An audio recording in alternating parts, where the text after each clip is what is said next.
अवधूत चिंतन श्री गुरुदेव दत्त श्री स्वामी समर्थ महाराज की जय। श्री स्वामी समर्थ। नमस्कार मित्रांनो, तुमचं आपल्या समर्थ दर्शन या चॅनलमध्ये खूप खूप मनापासून स्वागत आहे। यंदा 2026 ची जी अक्षय तृतीया आहे तर ती आहे 19 एप्रिल, वार आहे रविवार। बघा, अक्षय तृतीया या दिवशी आपण ज्या काही गोष्टी करत असतो, जे आपण दान करत असतो, पुण्याची कामं करत असतो, अक्षय स्वरूपामध्ये टिकून राहत असतं। त्यामुळे या दिवशी दानाला खूप महत्त्व आहे। या दिवशी पितरांची सेवा करण्याला सुद्धा अत्यंत महत्त्व आहे। बघा, असे बरेच जण आहेत की ज्यांच्या घरामध्ये पितरांची सेवा ही केली जात नाही। अक्षय तृतीया हा असा दिवस आहे, तुमच्या पूर्वजांची पुण्यतिथी करत असाल नसाल तरी सुद्धा तुम्ही कंपल्सरी या दिवशी तुम्ही पितरांची सेवा ही केलीच पाहिजे।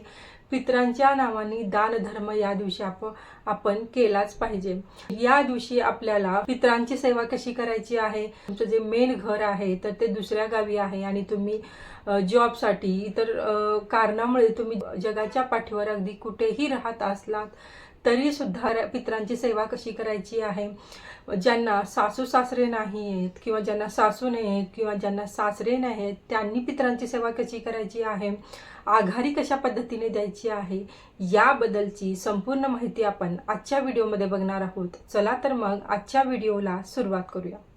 बघा, असं म्हणलं जातं की अक्षय तृतीया या दिवशी जे आपले पित्र असतात तर ते पित्र आपल्या उंबरट्यावरती तृप्त होण्यासाठी बसलेले असतात। त्यामुळे आपण त्यांना तृप्त हे केलंच पाहिजे। आपले जे पूर्वज असतात, आपण जर समजा आपल्या घरामध्ये पितरांची व्यवस्थित पद्धतीने सेवा होत नसेल तर कोणत्या पद्धतीने कामामध्ये अडथळे येत असतात। आपले जे पित्र आहेत ते जरी आपले नातेवाईक आहेत तरी सुद्धा त्या पितरांना तेव्हा काहीच माहिती नसतं, त्याच्याशी त्यांना काही देणं घेणं नसतं। त्यांना फक्त इतकंच माहिती असतं की आम्हाला तृप्त व्हायचं आहे। त्यामुळे समजा तुमचं जे मूळ गाव आहे तर त्याच्या पाठीवर अगदी कुठेही राहत असाल तरी सुद्धा तुम्ही ही पितरांची सेवा अक्षय तृतीया या दिवशी तुम्ही केलीच पाहिजे। तर ती कशा पद्धतीने करायची आहे ते बघूया। पितरांची जी सेवा असते तर ही सेवा 12 ते 12:30च्या दरम्यान केली जाते। 12 वाजता दक्षिण दिशेची जी भिंत आहे तिथे आपल्याला एक पाट मांडायचा आहे। आपल्याला सुद्धा त्याच्या समोर एक आसन मांडायचं आहे। म्हणजे आपण जेव्हा बसतो आसनावरती तेव्हा आपलं जे तोंड आहे तर ते दक्षिण दिशेला झालं पाहिजे। अशा पाठावरती आपल्याला थोडे तांदूळ टाकायचे आहेत। अगदी तुम्ही 1 ग्लास टाका, खूप जास्तही नको आणि खूप कमीही नको, अशा पद्धतीने तांदूळ टाकायचे आहेत। आणि त्याच्यावरती एक तुम्ही न वापरलेली एक पंती घेऊ शकतात, नवीन पंती तुम्ही खरेदी करू शकतात किंवा बघा तुम्ही कणकेचा सुद्धा दिवा या दिवशी बनवू शकतात आणि त्यावरती आपल्याला कणकेचा दिवा ठेवायचा आहे। आणि त्यामधली जी वात आहे तर ती सिंगल वात वापरायची। पितरांसाठी सिंगल वात वापरली जाते तर ती वातीचं तोंड हे दक्षिण दिशेला करायचं। बघा, करेक्ट 12 वाजले। 12 ते 12:30च्या दरम्यान आपल्या पितरांचं स्मरण करायचं आहे। ओम पितृदेवताये नमः अशा पद्धतीने तुम्ही 11 वेळेस स्मरण करायचं आहे। आमच्या घरातील कोणत्या काही लहानांपासून मोठ्यांपर्यंत कोणत्या व्यक्तीचं काही चुकलं असेल तर त्यांना माफ करा अशी प्रार्थना त्यांना करायची आहे। आम्हाला जसं जमेल तसं आम्ही तुमची भरभरून सेवा करू असंही आपल्याला पितरांना सांगायचं आहे। त्याचबरोबर बघा, आपल्याला पितृअष्टक म्हणायचं आहे किंवा पितृस्तुती म्हणू शकतो किंवा जे पितृस्तोत्र आहे ते सुद्धा आपण म्हणू शकतो। तुम्ही तिन्हीपैकी एखादं जरी म्हणलं तरी चालेल। जे घरापासून खूप लांब राहतात त्यांनी अशा पद्धतीने सेवा करायचं। म्हणजे अगदी तुमचे आता सासूबाई आहेत त्या तुमच्या मेन घरामध्ये तिथे तुमच्या पितरांची वगैरे सेवा होणार असेल तर तुम्ही अशा पद्धतीने सेवा करू शकतात पितरांची। त्याचबरोबर तुम्ही या दिवशी अन्नदान सुद्धा तुम्ही करू शकतात। यथाशक्ती तुम्हाला एखाद्या गरीब व्यक्तीला जे मातीचं माठ असतं तर तो विकत घेऊन द्यायचा आणि त्यामध्ये पाणी भरून द्यायचं। हे त्या दानाला सुद्धा या दिवशी अतिशय महत्त्व आहे। मेन घरामध्ये समजा माझे सासू सासरे आहेत पण माझ्या सासूबाईंचे सासू सासरे हे जिवंत नाहीत तर त्यांच्या नावाने आम्हाला घरी पूजा करावी लागेल। तर ती जी पूजा आहे तर ती मला करता येणार नाही कारण माझे सासू सासरे जिवंत आहेत, पण सासूबाई त्यांच्या सासू सासऱ्यांची पूजा करू शकतात. त्यांच्या घरी सासरे नाही आहेत किंवा सासू नाही आहेत, किंवा बघा तुमच्या घरी तुमचे सासू सासरे सुद्धा आहेत, तुमचे आजी सासू सासरे सुद्धा आहेत, आजी सासऱ्याचे सासू सासरे तर नसतीलच, त्यामुळे त्यांच्या नावाने सुद्धा आपल्याला या दिवशी पितरांची सेवा करायची असते. अशी अगदी 3 पिढ्यापर्यंत आपल्याला पितरांची सेवा करायची असते. यासाठी आपल्याला काय करायचं आहे बघा, सेम आपल्याला 12 ते 12:30च्या दरम्यान आपल्याला पूजा करायची आहे पितरांची. तर त्यासाठी आपल्याला दक्षिण जी भिंत आहे, दक्षिण दिशेची, त्या भिंतीला आपल्याला एक पाट घ्या किंवा चौरंग घ्या. त्यावरती आपल्याला एक स्वच्छ पांढरं वस्त्र अंथरायचं आहे, दिवा प्रज्वलित करायचा आहे. तर तो दिवा तुम्ही मातीचा सुद्धा घेऊ शकता, तुम्ही कणकेचा सुद्धा दिवा बनवू शकता. तर तो सुद्धा दक्षिण दिशेला त्याची वात राहील याची काळजी घ्यायची आहे. त्यानंतर आपल्या जो वस्त्र आहे, पांढरं वस्त्र, त्यावरती एक पत्रवाळी घ्यायची आहे. त्याच्यावरती तुम्हाला गहू घ्यायचे आहेत. हे सुद्धा गहू खूपही जास्त घेऊ नका, खूप कमी घेऊ नका.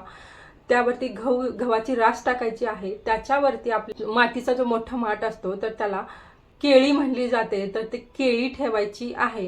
केळीमध्ये पूर्ण पाणी आपल्याला भरायचं आहे काठोकाठ.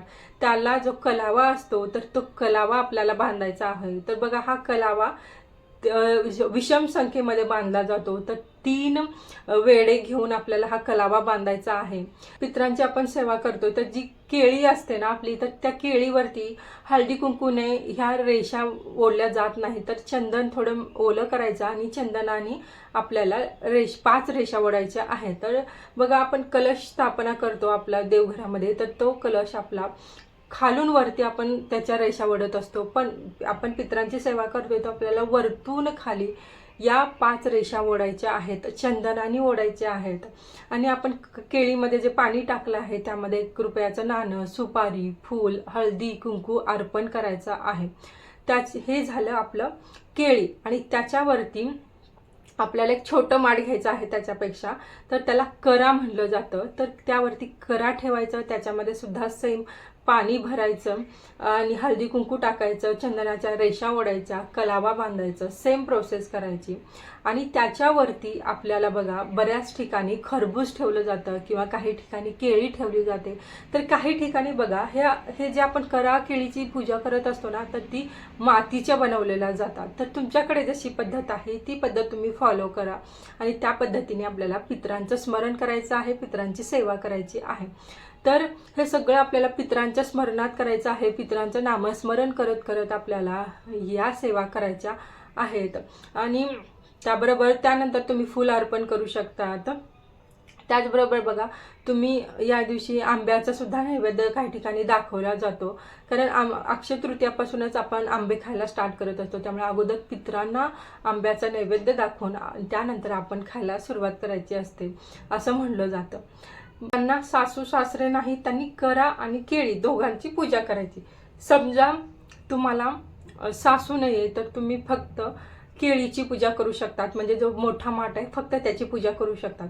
समजा तुम्हाला फक्त सासरे नाहीये तर तुम्ही जो छोटा माठ असतो तर त्या कराची तुम्ही पूजा करू शकतात. अशा प्रार्थना करायची आहे पितरांची. पितरांचं नामस्मरण करायचं आहे. ओम पितृ देवताय म्हणायचं आहे, पितराष्टक म्हणायचं आहे, पितृस्तुती म्हणायची आहे.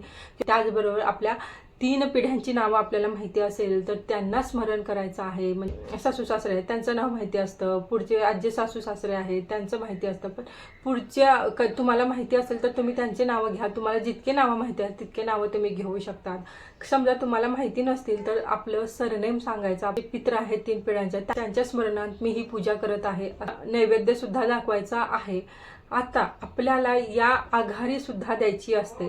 पित्र असतात तर ते पित्र डायरेक्ट जेवण करून ते तृप्त होत नसतात. तर हे जे पित्र असतात ते धुराने तृप्त होतात, ते वासाने तृप्त होत असतात. आपल्याला आघारी कशी द्यायची आहे तर आपल्या घरामध्ये जे हवनकुंड असतं, जे आपण नवरात्रीमध्ये वगैरे वापरत असतो, ते तुमच्याकडे असेल तर ते तुम्ही यूज करू शकता. किंवा एक छोटी लोखंडाची कढई आहे किंवा लोखंडाचा तवा आहे, यामध्ये सुद्धा तुम्ही आघारी देऊ शकतात. यामध्ये थोड्या गौऱ्या घ्यायच्या आहेत, त्यामध्ये गाईचं तूप टाकायचं आहे, तर कापूर टाकायचं आहे, ते प्रज्वलित करायचं आहे.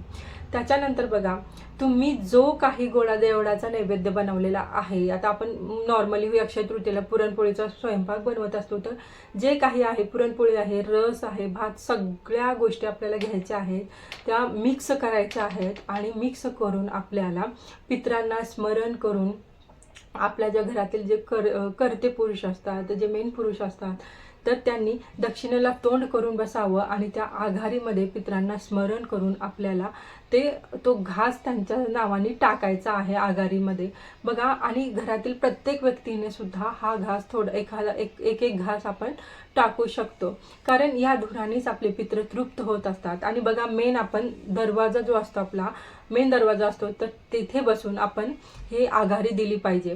ही आघाडी थंड झाल्यानंतर तुम्ही हे निर्माल्यामध्ये टाकू शकता.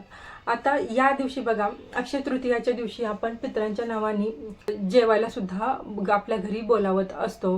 आता समजा माझे आजी सासू सासरे नाही आहे, तर त्यांच्या नावाने आम्ही जीव घालू शकतो. म्हणजे असं एक जोडपं आम्ही बोलवून त्या दिवशी जीव घालू शकतो. समजा तुमच्या सासूबाई नाही आहे, तर तुम्ही एखाद्या सुवासिनी बाईला तुम्ही जेवायला बोलू शकता त्या दिवशी. किंवा आता समजा तुमचे सासरे नाही आहे, तर त्यांच्या वयाचे जे कोणी असतील अशा व्यक्तींना तुम्ही घरी जेवायला बोलू शकता. प्रत्येक ठिकाणी मिळणं ही थोडं अवघडच आहे. तर काय करायचं, तर त्यांच्या नावाचा एक ताट काढायचा. पण सगळ्या गोष्टी आपण जे काही बनवलेलं आहे ते ताट काढायचं आणि तो तुम्ही गायीला नैवेद्य देऊ शकतात. किंवा समजा तुम्हाला गाय ही भेटणं शक्य नाही, तर तुम्ही पशुपक्ष्यांना तो नैवेद्य खायला घालू शकतात. म्हणजे अगदी तुम्ही गच्चीवर ठेवू शकतात, एखाद्या झाडाखाली ठेवू शकतात, म्हणजे ते प्राणी खातील, पक्षी खातील. आता आपण समजा आपल्या घरी आपण जोडप्याला जेवायला बोलवलं आहे, तर ते पूर्ण घरी येऊन त्यांचं जेवण होईपर्यंत, त्याचबरोबर आपण पितरांना नैवेद्य दाखवेपर्यंत आणि त्याचबरोबर आपण आघाडी देईपर्यंत आपल्याला व्रत पकडायचं आहे. म्हणजे तोपर्यंत आपल्याला काहीच खायचं नाही. याला सुद्धा खूप महत्त्व आहे. सगळ्यांची जेवण नैवेद्य होईल त्यावेळेस आपण जेवण कराकळाची पूजा मांडणी केला आहात. आणि तुमच्या सासू सासऱ्यांचा फोटो तुमच्याकडे आहे, तर त्या कराकेळीच्या मागे तुम्ही हा फोटो ठेवू शकता. त्यांचे सुद्धा तुम्ही पूजन करावं. त्याच दिवशी आपण जी पूजा मांडणी केलेली आहे करा आणि केळीची, त्याच दिवशी आपल्याला ते दान सुद्धा करायचं आहे. म्हणजे दुसऱ्या दिवशी तिसऱ्या दिवशी असं करू नका.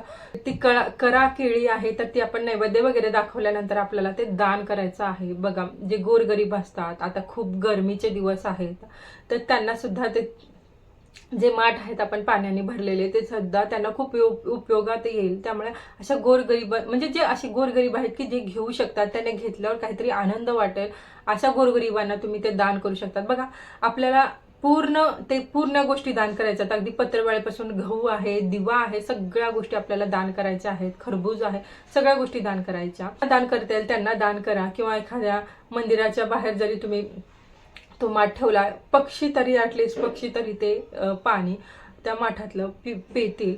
तर पितरांची सेवा करण्याला अत्यंत महत्त्व आहे. बघा, तुम्ही पितरांची जितकी सेवा कराल तितकं तुमचं आयुष्य खूप सोयीस्कर होईल, तुमचं आयुष्य खूप सुखकर होईल, आनंदमय होईल. तुम्हाला आयुष्यात खरंच कधीच कोणत्या गोष्टीची कमी पडणार नाही. दोषामुळे बऱ्याच गोष्टीमध्ये अडचणी येत असतात, तर त्यामुळे अक्षय तृतीया हा अत्यंत खूप चांगला दिवस आहे आपल्या पितरांची सेवा करण्यासाठी. तर ही संधी खरंच गमावू नका. ही छोटी माहिती तुम्हाला आवडली असेल, हा व्हिडिओ तुम्हाला आवडला असेल, तर व्हिडिओला लाईक करा, शेअर करा. आणि जे कोणी या चॅनलवरती नवीन आहे तर त्यांनी चॅनलला सबस्क्राईब करायला विसरू नका. चला तर मग परत भेटूया एका नवीन टॉपिकसोबत, नवीन व्हिडिओमध्ये. तोपर्यंत सर्वांनी सेवा करत राहा, आनंदी राहा आणि म्हणत राहा अवधूत चिंतन श्री गुरुदेव दत्त, श्री स्वामी समर्थ महाराज की जय. धन्यवाद.